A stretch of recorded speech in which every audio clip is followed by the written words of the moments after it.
오늘의 말씀은 사사기 10장 1절부터 18절까지 말씀입니다. 아비멜렉의 뒤를 이어서 이사갈 사람 도도의 손자 부하의 아들 돌라가 일어나서 이스라엘을 구원하니라. 그가 에브라임 산지 3일에 거주하면서 이스라엘의 사사가 된 지 23년 만에 죽음에 3일에 장사되었더라. 그 후에 길르앗 사람 야일이 일어나서 22년 동안 이스라엘의 사사가 되니라. 그에게 아들 30명이 있어 어린 나귀 30을 탔고 성읍 30을 가졌는데 그 성읍들은 길르앗 땅에 있고 오늘까지 하봇 야일이라 부르더라. 야일이 죽음에 가몬에 장사되었더라. 이스라엘 자손이 다시 여호와의 목전에 악을 행하여 바알들과 아스다롯과 아람의 신들과 시돈의 신들과 모압의 신들과 암몬 자손의 신들과 블레셋 사람들의 신들을 섬기고 여호와를 버리고 그를 섬기지 아니하므로 여호와께서 이스라엘에게 진노하사 블레셋 사람들의 손과 암몬 자손의 손에 그들을 파심해 그 해에 그들이 요단강 저쪽 길르앗에 있는 아모리 족속의 땅에 있는 모든 이스라엘 자손을 쳤으며 18해 동안 억압하였더라. 암몬 자손이 또 요단을 건너서 유다와 베냐민과 에브라임 족속과 싸움으로 이스라엘의 곤고가 심하였더라. 이스라엘 자손이 여호와께 부르짖어 이르되 우리가 우리 하나님을 버리고 바알들을 섬김으로 주께 범죄하였나이다 하니 여호와께서 이스라엘 자손에게 이르시되 내가 애굽 사람과 아모리 사람과 암몬 자손과 블레셋 사람에게서 너희를 구원하지 아니하였느냐? 또 시돈 사람과 아말렉 사람과 마온 사람이 너희를 압제할 때에 너희가 내게 부르짖음으로 내가 너희를 그들의 손에서 구원하였거늘 너희가 나를 버리고 다른 신들을 섬기니 그러므로 내가 다시는 너희를 구원하지 아니하리라. 가서 너희가 택한 신들에게 부르짖어 너희의 환난 때에 그들이 너희를 구원하게 하라 하신지라. 이스라엘 자손이 여호와께 여쭈되 우리가 범죄하였사오니 주께서 보시기에 좋은 대로 우리에게 행하시려니와 오직 주께 구하옵나니 오늘 우리를 건져내옵소서 하고 자기 가운데에서 이방 신들을 제하여 버리고 여호와를 섬기매 여호와께서 이스라엘의 곤고로 말미암아 마음에 근심하시니라. 그때에 암몬 자손이 모여서 길르앗에 진을 쳤으므로 이스라엘 자손도 모여서 미스바에 진을 치고 길르앗 백성과 방백들이 서로 이르되 누가 먼저 나가서 암몬 자손과 싸움을 시작하랴. 그가 길르앗 모든 주민의 머리가 되리라 하니라. 네, 오늘 본문에는 사사가 3명이나 등장하죠. 전반부에는 사사 돌라와 야일, 또 후반부에는 사사 입다가 부르심을 받기 전에 그러한 상황들에 대한 설명이 등장합니다. 보통 우리가 사사기에 있는 사사들을 구분할 때 대사사, 소사사 이렇게 구분하기도 합니다. 그래서 우리가 이미 배운 사사들 가운데 온니엘, 에훗, 드보라, 또 기드온, 또 우리가 앞으로 배울 사사들 중에 또 이제 오늘 본문의 후반부부터 나오게 될 입다, 또 삼손 이러한 사사들을 대사사라고 부르기도 하고 또 우리가 이미 배웠던 블레셋과의 그 어떤 상황 가운데에 사사로 부름받았던 삼갈, 또 오늘 본문의 돌라와 야일 이러한 사사를 소사사라고 부르기도 합니다. 그런데 여기에서 우리가 오해를 하면 안 돼요. 그게 뭐냐면 대사사는 더 위대하고 더 큰 업적을 남기고 하나님의 더 큰 은총을 입은 사사들이고 소사사들은 좀 비중도 별로 없고 덜 귀하게 여김받고 그렇게 큰 업적을 쌓지 못한 그런 사사들로 여기면 안 됩니다. 여기에서 대사사니, 소사사니 하는 그런 구분은 성경에는 나와 있지 않아요. 사람들이 편의상 그렇게 붙인 것이고, 그것도 그 사사들의 능력이나 역량이나 하나님께 쓰임받은 내용들이나 이것들을 통해서 구분된 게 아니라 단지 분량의 차이, 그 사사시대에 일어났던 일들에 대한 다루는 분량이 많으면 대사사, 적으면 소사사, 이렇게 구분한 겁니다. 비슷한 예가 또 있습니다. 성경은 대선지서, 소선지서 이렇게 구분하는 것이 없지만 학자들이 편의상 이사야나 예레미야나 에스겔 같은 그러한 선지서를 대선지서, 그리고 나움, 하박국, 오바댜 이런 선지서들은 소선지서 이렇게 구분하기도 하는데, 그건 역시 그 선지자의 중요성에 따라서, 그 선지자를 하나님께서 얼마나 사랑하시고 얼마나 위대하게 사용하시느냐, 이런 기준에 따라서 대선지서, 소선지서 이렇게 구분한 것이 아니라 단순한 구분법입니다. 뭐예요? 분량. 이사야서처럼 막 66장에 이를 정도로 분량이 많으면 대선지서로, 또 한두 장, 이렇게 서너 장 이렇게 분량이 적으면 소선지서로 이렇게 편의상 구분한 것이지, 어떤 중요성을 따라서 하나님께서 그들을 얼마나 사랑하시는가, 그들을 얼마나 귀히 여기시는가, 이것이 구별하는 기준이 아니다 하는 것을 우리가 알아야 됩니다. 자, 어쩌면 이런 구분이 우리로 하여금 잘못된 인식을 갖게 할 수도 있죠. 사실 이 온니엘이나 에웃이나 드보라나 기드온, 또 입다나 삼손 같은 이러한 우리가 잘 기억하는, 또 그들의 사역에 대해서 잘 알고 있는 그러한 이유는 그들이 더 뛰어나고 더 중요한 인물이었기 때문이 아닙니다. 그들에 대한 분량이 많고 그들에 대한 내용이 많은 이유는 어쩌면 그 시대에 살아가는 이스라엘 사람들이 하나님 앞에 더 악하고 패역하고 불순종하고 죄를 많이 짓고 우상을 더 많이 섬겼기 때문에 하나님께서 사사들을 통해서 하실 일들이 많았기 때문에 그렇게 그들의 분량이 많다라고 볼 수 있는 것이죠. 자, 예를 들면 오늘 돌라와 야일, 또 이전에 삼갈, 이런 소위 말해서 소사사라고 불리는 그 부분의 내용들을 자세히 보시면, 자, 오늘 10장의 전반부 내용이죠. 어떤 내용이 등장하지 않냐면 이스라엘이 여호와의 목전에 악을 행하여 라는 내용이 등장하지 않습니다. 아주 특이하죠? 이게 반복되는 패턴이었잖아요. 아니나 다를까 이제 돌라와 야일 다음에 입다 사사가 등장할 차례인데, 거기에는 오늘 본문의 후반부에는 이스라엘이 여호와의 목전에 악을 행하여라는 반복되는 말씀이, 그 패턴이 또 등장합니다.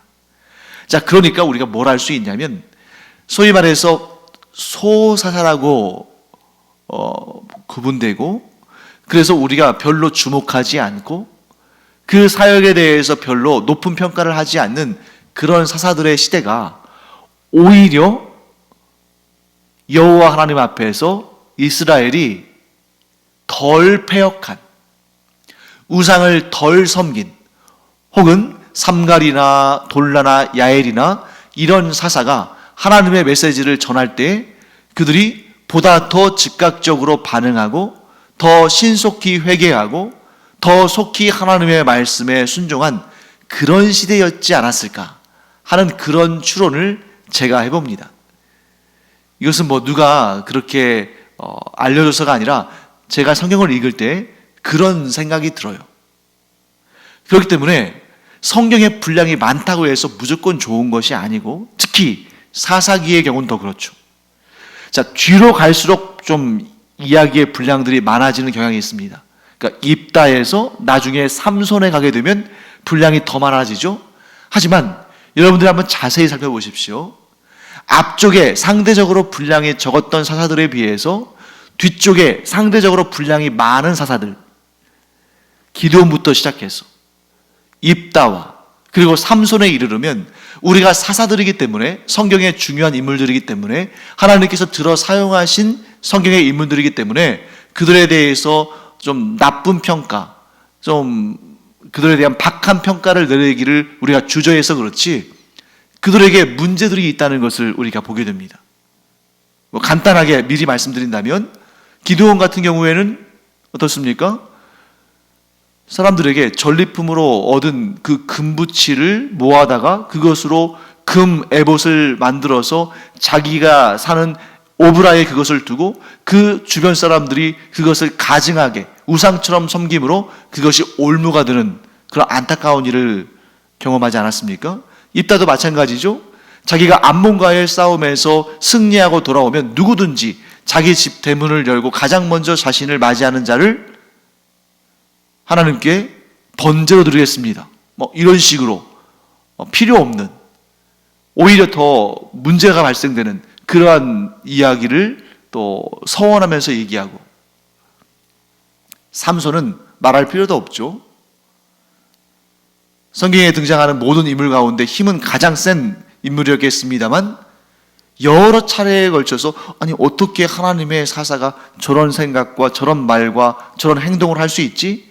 할 정도로 좀 문제가 심각한 그러한 모습들도 보게 됩니다. 물론 하나님의 사사로 쓰임 받았습니다만, 그렇기 때문에 우리가 이 삼갈이나 돌라나 야일이 분량이 적다고 해서 그들을 가볍게 취급할 것이 아니라, 오히려 이 사사기에 있어서는 그렇게 분량이 적은 것이 오히려 그 시대에 죄악이 덜 관영했고 그들의 우상 숭배가 덜 심했고, 그래서 그들을 언급할 때에 그 당대에 이스라엘이 여호와의 목전에 악을 행하여 라는 그런 표현이 없다는 것을 우리가 보게 되는 것이고, 또한 야일을 설명할 때 어떤 내용이 있냐면, 그가 아들 30이 있고 그 아들들이 나귀 30마리를 탔고, 즉 각각 한 마리씩 탔겠죠.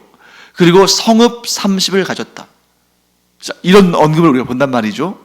우리가 사사기를 읽을 때 얼마나 이 사사에 대해서는 할 얘기가 없길래 아들 30명이 아들 30명을 둔 것과 그 아들들이 나귀를 탄 것과 또 그들이 30성읍을 가진 것, 이런 얘기를 할까? 드보라나 입다나 삼손 때의 그 정말 놀라운 기적적인 역사, 기드온 때의 그런 놀라운 기적적인 역사에 대한 언급은 없고, 그냥 아들 30, 아들 많이 낳고 그 아들들이 나귀를 타고 다니면서 존귀 여김 받고 또 성읍 30을 차지할 정도로 형통하고, 이런 얘기를 하고 있을까? 그런데 아닙니다. 그런 평온함, 그 사사 야엘이라는 사사가 이스라엘을 이끌어갈 때 그들 가운데에 그 정도의 평안함, 그래서 자식을 편안하게 낳고 그 자식들이 또 평안한 가운데에 나귀를 타고 다니면서 평탄한 삶을 살고, 또 성읍을 이방 족속, 우상을 섬기는 이방 족속들에게 뺏기지 않고 그들이 성읍을 차지하고 그들이 성읍을 통치하는 이러한 평안함이 얼마나 귀한 것인가 하는 것을 느끼게 됩니다. 자, 이러한 일은 우리의 삶에서도 비슷하게 적용할 수 있습니다. 어떤 분들은 성경에 나오는 그런 놀라운 기적들을 너무 갈망해요. 그래서 나의 삶 가운데도 이런 놀라운 기적들이 좀 발생하고 또 경험했으면 좋겠다 하는 그러한 생각을 하시는 분들도 계실 수 있습니다. 물론 그것이 그렇게 나쁜 그런 일은 또 아니겠죠. 하지만 그런 기적을 경험하기 위해서는 그런 기적을 경험할 만한 문제들이, 고난들이, 환란이, 시험거리가 있었다는 것을 전제하고 있는 거죠. 그렇기 때문에 어떤 이는 막 그런 역경과 환란과 시험과 고난 가운데서도 내가 하나님의 놀라우신 그 힘을 경험하고 하나님의 놀라우신 구원 역사를 경험하는 그런 기적적인 역사를 나는 원한다. 나는 그런 스릴 있는 삶을 원한다. 네, 물론 그러실 수도 있을 거예요. 하지만 저는 그렇진 않습니다. 우리가 하나님의 말씀에 평소에 순종하고 늘 하나님께 예배드리고 찬양하고 기도하고 그 기도의 응답을 받아서 우리의 삶이 평온하고 평탄하고 형통하고 평화를 누린다면 저는 그것이 훨씬 좋은 것이다 하는 그런 생각을 하게 됩니다. 그래서 저는 제 자신뿐만 아니라 여러분에게도 동일한 축복을 선포하고 싶습니다.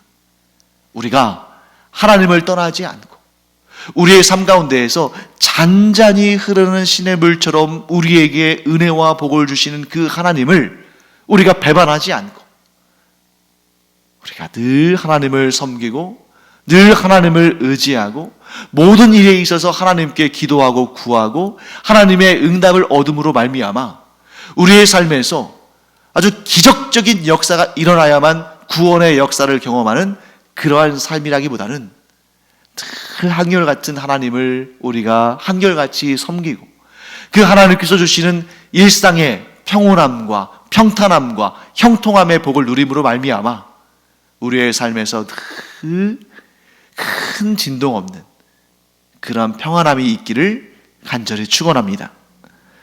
그래서 저는 이런 말씀들을 오늘의 이 본문을 묵상하면서 갑자기 어떤 생각이 떠올랐냐면 야베스의 기도가 떠올랐습니다. 야베스의 기도, 역대상 4장 9절과 10절 말씀인데 제가 한번 읽어드릴 테니까요. 한번 잘 들어보세요. 야베스는 그의 형제보다 귀중한 자라. 그의 어머니가 이름하여 이르되 야베스라 하였으니 이는 내가 수고로이 낳았다 함이었더라. 야베스가 이스라엘 하나님께 아뢰어 이르되 주께서 내게 복을 주시려거든 나의 지역을 넓히시고 주의 손으로 나를 도우사 나로 환난을 벗어나 내게 근심이 없게 하옵소서 하였더니 하나님이 그가 구하는 것을 허락하셨더라. 아멘. 그 유명한 야베스의 기도입니다. 자, 야베스는 그의 형제들보다 더 귀중한 자라고 말씀하고 있습니다. 왜 더 귀중한 자가 되었을까? 그가 뭐 더 탁월한 능력과 탁월한 그러한 실력과 뭔가 아주 특출난 재능과 어떤 카리스마와 이런 것을 가져서 그가 더 귀중한 존재가 되었을까? 저는 그렇게 생각하지 않습니다. 본문에 힌트가 있죠. 그 야베스라는 이름 자체가 어떤 의미를 담고 있냐면 고통이라는 의미를 담고 있다는 거죠. 왜 그런 이름을 붙였을까? 아니 어떻게 귀한 아들을 낳고서 귀한 자녀를 낳고서 이름을 고통이라고 지을 수 있을까? 그런데 그 이유가 나와 있습니다. 뭐라고 되어 있냐면 그 어머니가 그 아들의 이름을 야베스라고 지은 이유를 설명하는데 이는 내가 수고로이 낳았다 함이었더라. 자, 여기에서 수고로이 낳았다 함이었더라. 이 표현은 너무 점잖은 표현이에요. 사실은 어떤 표현이냐면 내가 너무너무 고생하며 낳았다. 내가 너무너무 고통을 당하면서 낳았다. 그러니까 이 야베스의 어머니가 야베스를 낳을 때 산고가 얼마나 심했던지 산모와 아기가 둘 다 위험할 정도로 고생하면서 아기를 낳았다는 것을 의미합니다. 그러니 이렇게 고생하면서 아기를 낳았고 그 아기가 죽을 뻔하다가 살아났으니 형제들보다 더 귀히 여길 수밖에 없죠. 그것이 부모의 마음 아니겠습니까? 그 사실을 야베스도 알았어요. 왜? 어떻게 알았을까요? 이렇게 묻지 않았겠습니까? 어머니, 어떻게 해서 제 이름은 고통이 되었습니까? 좋은 이름도 많을 텐데 왜 그런 이름을 저에게 붙여주셨습니까? 야베스의 어머니가 이렇게 얘기했겠죠? 야베스야, 내가 너를 낳을 때 얼마나 고생을 하고 얼마나 고통을 당했는지 너도 죽을 뻔하고 나도 죽을 뻔했다. 그래서 내가 그것을 잊지 않으려고 그렇게 이름을 붙였다. 그 사실을 알고 나서 야베스는 하나님께 이렇게 구했습니다. 하나님, 제가 하나님을 믿습니다. 하나님께서 저에게 복을 주시려거든 저의 지역을, 제 땅을 넓혀 주십시오. 그리고 주님의 손으로 저를 도와주셔서 제 이름은 고생이고 고통이고 환난이지만 저로 하여금 이 이름과는 달리 환난을 벗어나서 제게 근심이 없는 그런 삶을 살게 하여 주시옵소서. 이렇게 기도했습니다. 그랬더니 하나님께서 야베스의 기도를 들으시고 그것을 허락하셨다. 그래서 그 결과는 어떻게 됐겠습니까? 성경은 말씀하지 않고 있습니다만 하나님께서 허락하셨다는 것은 곧 그가 기도한 대로 그의 지경을 넓혀주시고 또한 그가 환난을 경험하지 않게 하시고 그가 평안한 삶으로 말미암아 근심하지 않는 그런 사람이 되게 하셨다. 얼마나 복된 내용입니까? 사랑하는 성도 여러분, 우리가 하나님의 손길에 의해서 형통하고 평탄하고 평안이 넘치는 환난이 없는 근심이 없는 그러나 하나님께서 기도에 응답하심으로 그 지경을 넓혀주시고 기쁨과 감사가 가득한 그런 삶이 우리의 삶이 되게 하시기를 간절히 축원합니다. 네, 그 다음에 이제 입다의 내용이 등장하죠. 상대적으로 죄악이 크지 않고 그래서 상대적으로 평안하고 평탄한 시대가 끝이 났습니다. 그것을 우리가 어떻게 알 수 있냐면 돌라와 야일의 기사 이후에 다시 이런 표현이 등장합니다. 불길한 표현이죠. 이스라엘이 다시 여호와의 목전에 악을 행하여 우상들을 섬기기 시작했다고 본문은 말씀하고 있습니다. 그래서 하나님께서는 이번에 이스라엘 사람들을 블레셋 사람들의 손과 암몬 자손의 손에 파셨다고 기록하고 있습니다. 그런데 여기에서 흥미로운 내용을 하나 발견하게 됩니다. 입다의 기사가 시작될 때에 6절 말씀을 보면 이스라엘 사람들이 블레셋 사람들의 신들과 암몬 사람들의 신들을 섬겼다는 사실이 언급되어 있습니다. 곧 입다의 시대에 이스라엘 사람들이 블레셋 신들과 암몬 신들을 섬겼어요. 왜 섬기게 했습니까? 그들의 입장에서는 블레셋 신들과 암몬 신들을 섬기면 그들이 우리를 도와서 우리를 풍요롭게 하고 형통하게 하고 잘 살고 잘 먹고 잘 누리게 할 것이다. 이러한 소망을 품고 블레셋의 신들과 암몬의 신들을 섬겼겠죠? 그런데 하나님은 얼마나 대단한 분이신가? 역설의 하나님, 역전의 하나님. 그렇게 잘 먹고 잘 살기 위해서 하나님을 떠나 블레셋 신들과 암몬 신들을 섬긴 이스라엘을 어디에다 붙이셨습니까? 블레셋 사람들과 암몬 사람들의 손에 붙이신 것입니다. 정말 놀랍지 않습니까? 하나님만 하실 수 있는 일입니다. 잘 먹고 잘 살겠다고 하나님을 떠나서 블레셋 신들과 암몬 신들을 섬기는 이스라엘을 도리어 블레셋 사람들과 암몬 사람들의 손에 붙이셔서 그들로 하여금 고난을 받게 하신 것입니다. 참 하나님의 대단하신 역사죠. 자, 그러자 그들이 튼튼한 동아줄로 여긴 블레셋 신들과 암몬 신들이 그들에게는 썩은 동아줄이었고 그들에게 회초리가 되었습니다.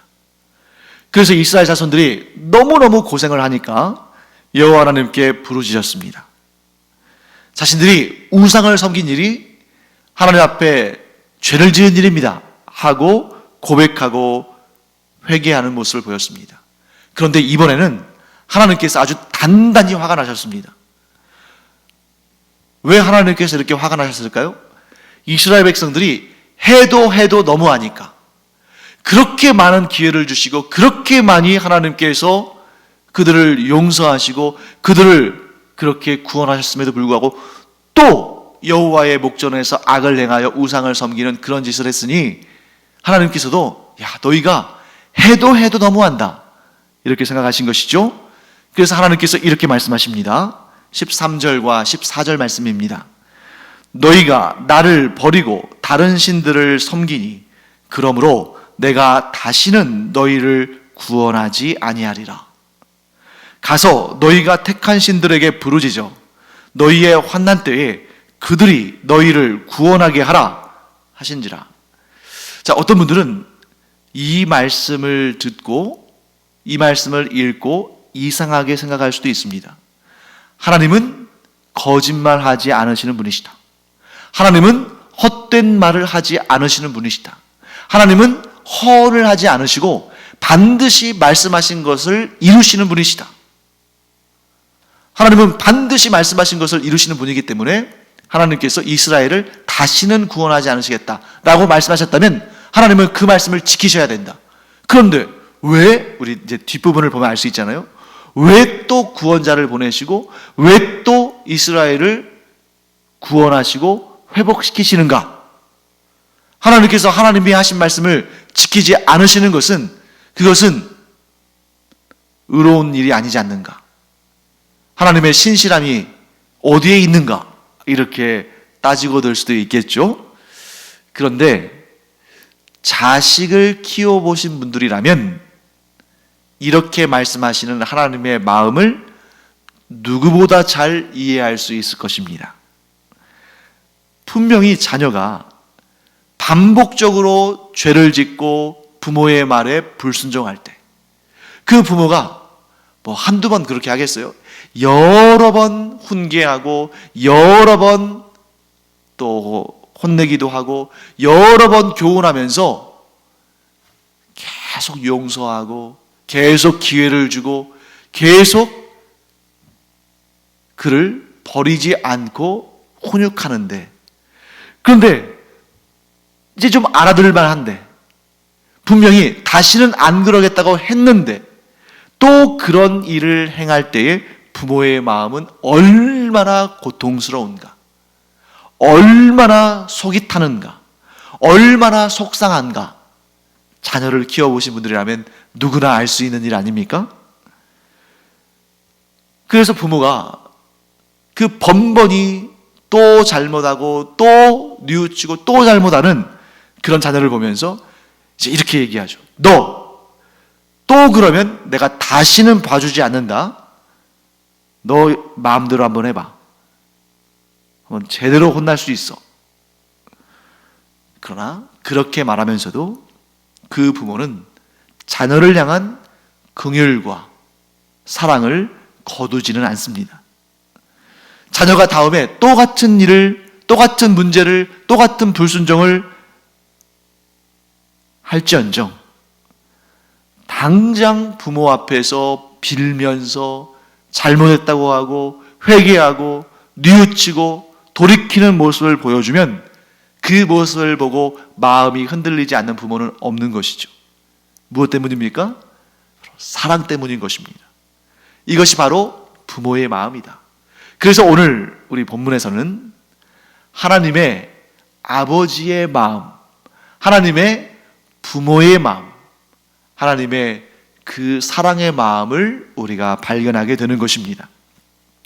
16절 말씀을 보시면 이스라엘 백성들이 자기들 가운데서 이방 신들을 제하여버리고, 즉 우상 신상을 다 깨뜨리고 다 없애버린 거죠.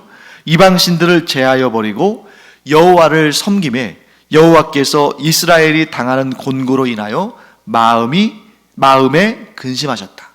자, 하나님께서 근심하신 이유가 뭡니까? 이스라엘 백성들을 불쌍히 여기셨기 때문에, 그들이 고통을 당하는 모습을 보시면서 하나님의 마음이 좋지 않으신 것입니다. 왜요? 하나님은 여전히 이스라엘을 사랑하시니까 하나님께서 마음 아파하신 것입니다. 하나님께서 이스라엘로 인해서, 이스라엘이 암몬 사람들에 의해서, 블레셋 사람들에 의해서 고통당하는 모습을 보시면서 하나님께서 마음에 근심하신 것, 곧 마음에 고통을 느끼신 것, 곧 하나님께서 마음 아파하셨다는 것은 무엇을 의미합니까? 하나님께서 이제 이스라엘을 구원하실 준비를 마치셨다. 하나님께서 이스라엘에게 구원의 손길을 내미실 때가 되었다 하는 것을 의미하는 것입니다. 자, 바로 이 시간이 와야 이스라엘에게 소망이 있는 것입니다. 그래서 자녀들도 마찬가지고 우리도 마찬가지고 하나님 앞에 죄를 지을지언정 빨리, 최대한 빨리 돌이키고 회개하고 하나님께로 돌아서는 것이 가장 지혜로운 일이다 하는 것입니다. 이스라엘에게 소망이 있는 것은 바로 하나님께 아버지의 마음, 부모의 마음, 이스라엘을 향한 사랑의 마음이 있으셨기 때문이다. 사랑하는 성도 여러분, 우리가 하나님을 경외한다는 것은 하나님을 두려워하기도 하지만 하나님께 늘 소망을 둔다는 것을 의미합니다. 하나님은 두려운 존재이긴 하지만 왜요? 우리의 죄를 다 보고 계시고 다 알고 계시고 죄에 대해서 판단하시는 분이시니까 우리가 하나님을 두려워는 하지만 그러나 우리가 하나님을 여전히 소망으로 삼는 이유는 무엇입니까? 하나님 안에 우리를 향한 식지 않는, 그치지 않는 영원한 사랑이 있으시기 때문에 우리가 죄의 유혹에 밀려서 이리저리 요동치는 사람이긴 하지만 그럼에도 하나님을 마냥 두려워하는 것이 아니라 두려워하기도 하지만 하나님께 소망을 두는 이유, 하나님께서 나를 향해 아버지의 마음을 가지고 계신다. 하나님께서 나를 향해 사랑과 긍휼의 마음을 그치지 않으시기 때문이다. 이 사실을 우리가 알고 더욱 하나님을 사랑하고 더욱 하나님을 기쁘시게 하는 그런 우리 모두가 되기를 간절히 축원합니다. 기도하겠습니다. 하나님 감사합니다. 저희들이 죄와 허물이 많지만 진노하시는 중에도 사랑과 은총과 긍휼을 거두지 아니하시는 하나님 때문에 저희가 새 소망을 얻고 회복되고 돌이키고 다시 주님 앞에 설 수 있음을 고백합니다. 하나님 감사합니다. 그 하나님 마음을 알므로 우리가 그 하나님의 마음을 시험하는 것이 아니라 그 마음을 알므로 더욱 하나님께 순종하고 더욱 하나님을 사랑하며 더욱 하나님을 가까이 하는 하나님의 존귀한 자녀들 되게 하여 주시옵소서. 감사드리며 예수님의 이름으로 축복하며 기도합니다. 아멘. 기도하는 시간입니다. 이 시간에 하나님께서 나를 사랑하신다는 것을 확고히 믿으며 그런데 그 믿음 때문에 하나님의 사랑을 알므로 말미암아 그것을 통해 하나님을 시험하는 것이 아니라 더욱더 하나님을 굳게 믿을 뿐만 아니라 하나님께 온전히 순종하는 우리 자신이 되기를 바랍니다. 그것을 놓고 기도할 때에 하나님과 우리의 관계가 더 깊어지고 더 친밀해지기를 축원합니다. 기도하겠습니다.